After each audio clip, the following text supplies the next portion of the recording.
afternoon. Welcome to Markets Today. I'm Lata Venkatesh and with me is Surabhi Upadhyay. It was a roller coaster session. It looked for the better part that we would end up with a sixth consecutive day of trading losses. But last hour, call it short covering, call it a technical bounce, saw the markets rally a good 200 points in record time, and the market ended in the green. Well, saying some blushes, but one doesn't know if the texture of the market has changed and whether the bearishness has been wiped out for now. Hi, Surabhi. Hi, Lata. Let's start with the headlines. Volatile trade on Dalal Street with the bulls finally prevailing over the bears. The Nifty slips below the 8,300 mark intraday, partly on poor monsoon worries, but a smart late recovery, probably on short covering, pushes the index back above the 8,400 mark at close. The Sensex also gains 0.75%. Bank stocks and blue chips like HU and L&T aid the pullback. Yes Bank recovered from lows after profits came in line with expectations, but stressed assets rose. Wipro fell a sharp 6% after the results announced yesterday, disappointed on the revenue front. The recovery isn't as strong in the broader markets, with the mid-cap index down 0.25%. Mastek falls on weaker than expected numbers, but VST Industries surges 9% on steady revenue growth. Century Textiles comes off the day's high after the Aditya Birla Group dismisses reports of a merger of the company with Ultratech as mere speculation. And it is likely to be a below normal monsoon. In its first forecast of the season, the Met Department says monsoon is likely to be 93% of its long-term average, with 35% probability of below normal rains. El Nino conditions are likely to persist during the season, the Met said. Well, those were some of the headlines that the street had to deal with. And here are some of the big voices that we will get you on the show. Union Earth Science Minister Harshvardhan details the first stage weather forecast of the Met. The Minister of State for Finance, Jayant Sinha, reiterates his ministry's stand that FIIs won't be exempt from MAT. Yan Den, the head of investments at Ashmore Funds, speaks out against the MAT tax, while we also have Vibhav Kapoor of IL&FS giving us his perspective on the markets. The weather forecast by the Met Department led to some sharp cuts for equity markets, but all of a sudden, out of nowhere, the bulls came back alive in the last hour of trade to wipe out most of those losses and also snap the 5-day losing streak. We have Anuj now joining in with a wrap of the day's trading highlights. Anuj, lots of late drama, but finally it was bulls emerging on top. What a day for stock markets today. The first half, the market was almost breaking down. Once the monsoon prediction was out, it looked like the market was breaking the 200-day moving average. But then out of nowhere, really, in the last 1 hour came the sharp rally. The Nifty recovered 150 points. The Bank Nifty recovered 450 points, all in a matter of 30 minutes of trade. And this really was quite bizarre, the way the market was rallying. It was always a possibility that a short covering bounce would take place, but the ferocity of the bounce took everyone by surprise. Let's talk about some of the stocks that led the market rally today. The three heavyweights that were on top of it included HDFC, that was up about 2%, Larsen & Toubro, that was up 3.5%, and the biggest of them all, Hindustan Unilever, was up about close to 4%. Private sector banks had a major pullback in late trade, and that's where the Bank Nifty's recovery also came. So stocks like Axis, Yes Bank, HDFC Bank were all higher between 1 to 3%. Intraday basis, some of these stocks recovered 4 to 5%. Some other prominent Nifty gainers included Hero MotoCorp, that was up about 3.5%. Dr. Reddy's was up 3%, and Coal India as well was up about 1%. On the losing side, ONGC was your prominent loser, down about close to 2.5%. State Bank was down 2% today, and Ken India was down 2% as well. IT stocks, again, had follow-up selling today. Wipro's numbers disappointed, and that stock was down 6%, though the others recovered a bit, but still down. HCL Tech and Tech Mahindra. And finally, in the non-index space, 3 or 4 stocks that looked good. Just Dial, that was up 11%. MTech India was up 6%, and Gitanjali Gems was up 9%. So that's for the day. Well, we are very close to the expiry. For now, it looks like the downward trend may not have been arrested, but at least the market has some support around the 200-day moving average. Thanks a lot for that, Anuj. Well, a couple of things did help the market. One, of course, announcement that we may have been closer to getting the GST rolling out, and then two, of course, some clarifications coming on the minimum alternative tax and the extent to which it applies to FII investors. But more on that later. First, the big rain story. India is likely to suffer below normal monsoon for the second straight year. That's the forecast from the Meteorological Department as they released the annual rainfall projections today. This is the first stage projections, and it says that India is likely to receive 93% of its normal quantum of rainfall. This is a 35% probability that the rainfall will be between 90 and 96%. This is classified as below normal. Last year, India received just 88% of normal rains, and this year, that's expected to be, of course, 93%, with an error margin of 5% plus or minus. The Met Department is also expecting weak El Nino conditions to prevail during the monsoon, but the situation may not be alarming. El Nino, for your information, is a weather pattern that leads to a warming effect on the Pacific Ocean, which in turn impacts monsoons in India. The Minister for Earth Sciences, Harshvardhan, said the Union Cabinet will get into a huddle shortly to discuss ways to tackle the weak monsoon if it emerges that way. Let's hear him out. The monsoon seasonal rainfall is likely to be 93% of the long period average. There is a 35% probability of monsoon rainfall to remain below normal. The probability of deficient monsoon rainfall, which is generally less than, when it is less than 90% as per the definition, we call it deficient monsoon rainfall.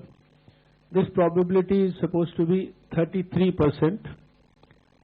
And that of the normal monsoon is about 28%, sorry. Situation is not alarming. Of course, it is 93%, but not alarming because much depends on the distribution. And of course, and about distribution, we will come up in our June forecast as to how it is going to have.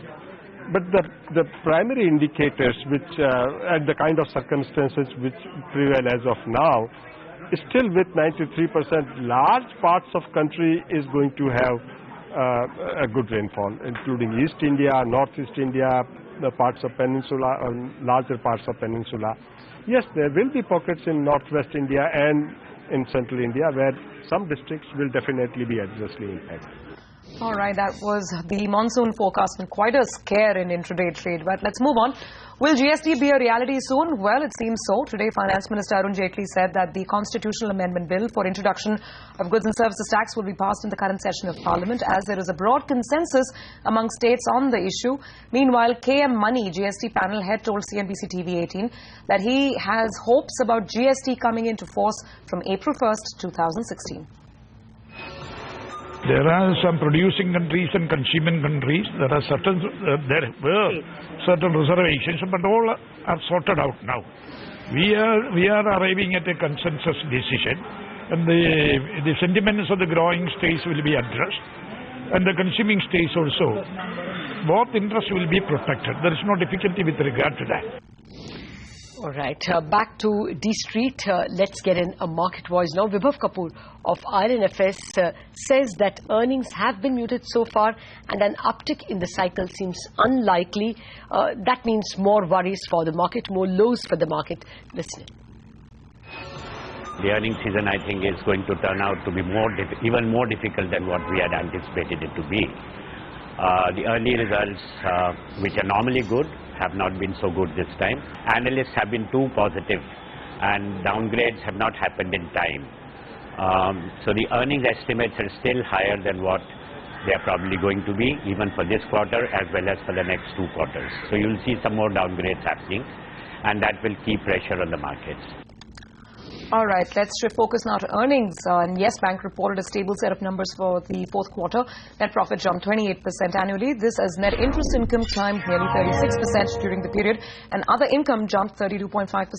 Ekta Batra has been going over those numbers, and she's now joining in with the details. Ekta. Well, Yes Bank came out with what was a stable set of numbers this quarter. The NII, for example, was up close to 36% versus estimates of a growth of 32%. Profits up 28% versus estimates of a growth of 28% this quarter as well. Now, the provisions did spike up around 75% on a year-on-year basis to 126.4 crores, but it included an excess standard provision of 50.7 crores for the quarter. The other income as well as the operating profit, like they have in previous quarters, supported the profit growth this quarter as well. Asset quality was largely stable. Gross NPA was up 12.5% on an absolute basis. The gross NPA ratio too was at 0.41 versus 0.42%. There was, however, a spike up in the net NPA, which was up 36% on an absolute basis, but the net NPA ratio was largely stable at 0.12 versus 0.10% on a sequential basis. Net interest margins flat for the quarter at 3.2%, and the restructured book did pick up some amount of a niggling worry, so it came in at 381.9 crores as of March 31st, 2015, but that, according to analysts, was because of the forbearance on restructuring, which was ending in Q4, plus there was no sale of loans to asset reconstruction companies, so that, in that context, they did not really think it was a negative in terms of the higher restructured book that we saw for Yes Bank. The company also approved fundraising of up to $1 billion via QIP, ADR, GDR. So overall, stable set of numbers. Let's invite a guest, Kiran Mazumdar-Shaw, the chief of Biocon. The stock was up today on expectations that its unit Syngene might file for listing. Ms. Shaw is with us. Kiran, what's the news? You'll have filed the DRHP for doing an IPO for Syngene? That's correct. We have just done that earlier today. All right. And what is the amount you are looking to raise? How much will Biocon divest? And how much will you issue in the form of new shares? Well, I think, you'll have to wait for some of those facts to come out in the next few days, because right now we have to go through the formalities of filing with SAB, getting their approval, getting FIPB approval, and only then can we actually share with you all the other details. Okay. You have to take FIPB approval before you file with the SEBI? No, we have to get also FIPB approval. So I understand there are two approvals that we need. All right. But Ms. Shaw, some sense of, how Syngene is poised at present and funding requirements, if any, and how you view the business overall? Well, as you know, this is going to be Biocon, offering its shares for sale. Okay. So Syngene really does not require to raise any funds as such. But this is about Biocon monetizing its shareholding in Syngene to a certain extent. Okay. Because we need funds to basically support some of our R&D programs. And, that's the reason why we're doing it. Let's move on then. Pay the tax or go to court. That's the clear message coming in from the government to foreign institutional and portfolio investors over the issue of minimum alternate tax. Speaking exclusively to CNBC Awaaz, Minister of State for Finance Jayant Sinha said that the centre cannot intervene in matters that are sub judice. Sinha today spoke to several foreign investors over a conference call and reiterated that tax notices sent to FIIs will not be withdrawn. Authority on advance ruling ने इस पे निर्णय लिया, तो जो निर्णय था उस पे उन लोगों ने कहा कि एमएटी जो है वो उस पे लागू होनी चाहिए। अब ये जो मामला था, अब नीति नहीं रही, पॉलिसी का मामला नहीं रहा, ये मामला अब हो गया जुडिशियल मामला हो गया, जो कचहरी में चला गया है, न्यायालय में चला गया है। तो अब इसका जो समाधान होना है वो नीति से, जो मतलब जो ऐतिहासिक मामले, मैं भविष्य के मामले नहीं बोल रहा हूँ, क्योंकि भविष्य के जो मामले उनको तो हमने स्पष्ट कर दिया है, पर जो ऐतिहासिक मामले हैं 2, 3, 4 साल पुराने जो मामले, उस पर टैक्स है कि नहीं है, अब वो जो मामला है अब जुडिशियल प्रोसीडिंग बन गई है। जब जुडिशियल प्रोसीडिंग है तो सरकार फिर उसमें पॉलिसी के तहत या एग्जीक्यूटिव एक्शन के तहत कुछ उसमें कार्रवाई नहीं कर सकती है, वो जुडिशियल मामला बन गया है। All right. And reacting to the Matt Rao, John Den, the investor from the investment guru from Ashmore, says that foreign investors are ready to pay the tax, but they need clarity on tax matters. He also warned that uncertainty over taxes will hurt India's image across the globe. So there's considerable uncertainty exactly of what the tax status is, particularly retrospectively.